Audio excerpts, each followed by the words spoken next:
Good afternoon UK time. I'm Jo DeRosa and I'm the founder of Quantum Sobriety, and we are now 1 week away from the launch of the tour in London.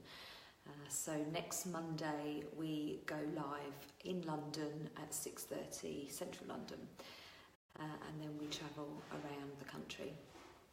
Today I wanted to talk about the fact that we are 1 week into dry January. It's the 8th, we've had a full week of January, and just wondering if you have stuck to your commitments, your intentions, your resolutions, your promises, your pledge to yourself. Are you still there, or have you fallen off already?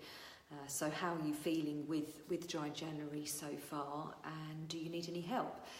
That's what we do here. We are an online program, workshops, retreat, and what you believe you become. So this is the one word. When I was thinking about making these hoodies and clothing for QS, one word to describe what this program does and what sobriety really means to me, freedom in sobriety, and it is this word, believe. What you believe you become. And so if you believe that it's going to be a struggle, then guess what? It's going to be a struggle. And if you believe that it's going to be easy, and you surround yourself with people who support that and support the fact that you think it's going to be easy, then guess what? Yeah, it is going to be easy. So being part of a community and being around like-minded people is mega important to your journey.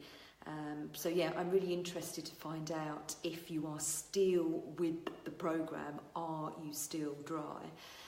Talking today about alcohol specifically, and each day this week I'm going to talk about something different. And I guess dry January really is aimed at booze. I believe it is created by alcoholconcern.org.uk. I don't know if it's originally UK or if it's a global thing. I don't know too much about it, to be honest with you. I really do. QS is my own thing. It's what's worked for me personally, based upon quantum physics, meditation and Buddhism. And it's a combination of all of these things, and through my journey of yoga as well. And it's something that I've put together, and I have if it works for me, and I was an absolute hopeless addict, if it works for me, then there's no reason why it can't work for others. And of course, as I have now found out 4 years down the line, that this program has been active, then it does work for lots of people. So we've got a load of success stories. And what we talk about a lot, and this is sort of the theme for today's live, is that we're not really thinking about the destination, we're thinking about the journey. And when we think and connect with the journey and where we're at, and in this moment, rather than always, obviously we are doing a lot of quantum jumping as well. Within quantum sobriety, there is a lot of imagining where you want to be and where you want to go. But when we can, in meditation, when we can sit in meditation and we can be okay with this moment, then when a trigger comes in, then we can be okay with the trigger. And there's a little bit of space, we create space between us and the trigger. And so the meditations within this program are based around creating space, tapping into the space, so that becomes actually really effortless for you to do when a trigger does come in. So in the beginning, before we really know how to find freedom, then when the trigger comes in, it's immediate, it's there, it's in our face, it's uncontrollable, it is overpowering, it is too much to bear, and then therefore we reach for the drink.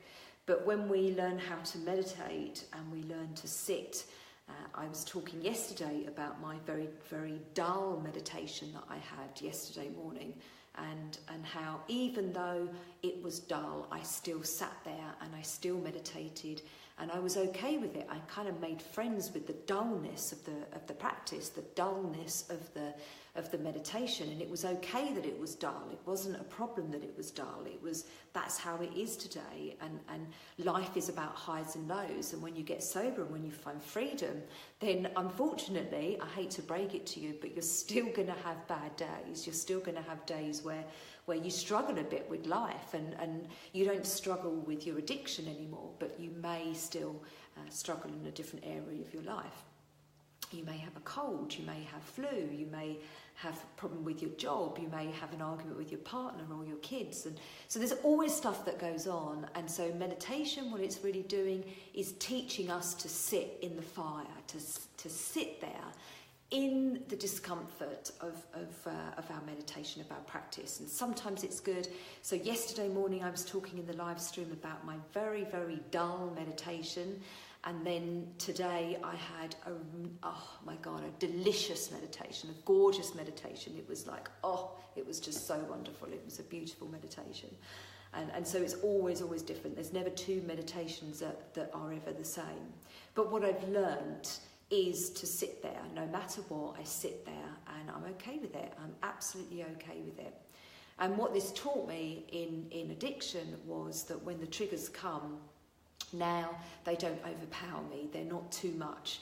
I am okay to sit there with them, and it's almost like you sit there with them sitting next to you, and you kind of get to know them, and you ask them questions, and you kind of say, why, what's going on? Why are you here? Why are you trying to overpower me? Why are you doing this? What are you here for? What is the lesson? What's the learning? What do I need to look at within myself to be strong enough to say to this trigger, no more, I've had enough, I don't need you anymore in my life. And so ultimately that's what our meditation practice is doing. It's really helping us to get strong. So please do let me know whether it's live or you're watching this as a recording. Please do let me know if you're still with sobriety a week into January, a week into dry January. And if you want some additional help, then we've got the UK and Ireland tour, which kicks off next Monday, so 7 days to go.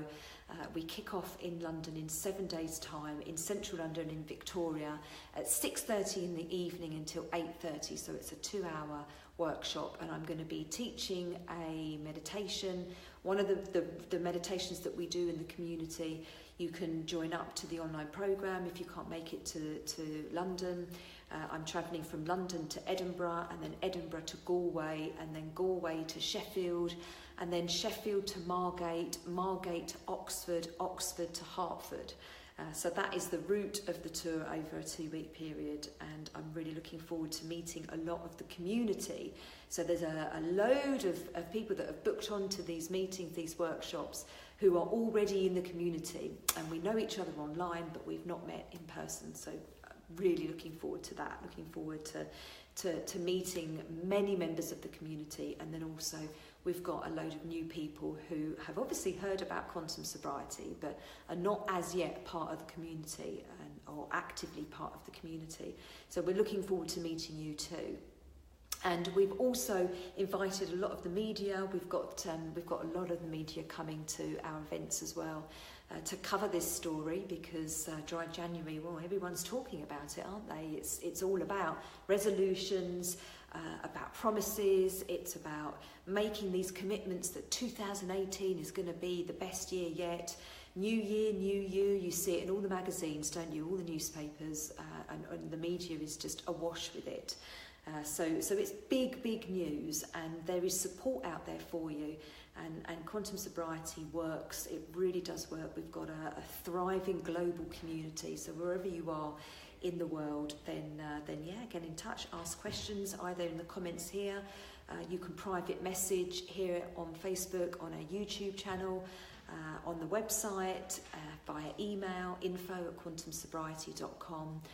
And just ask questions, and I look forward to meeting you on the tour if you can make one of these events. It is so exciting. I can't tell you how excited I am. 7 days time, 1 week's time, we kick off in London. So I hope to meet you really, really soon. Bye. See you tomorrow.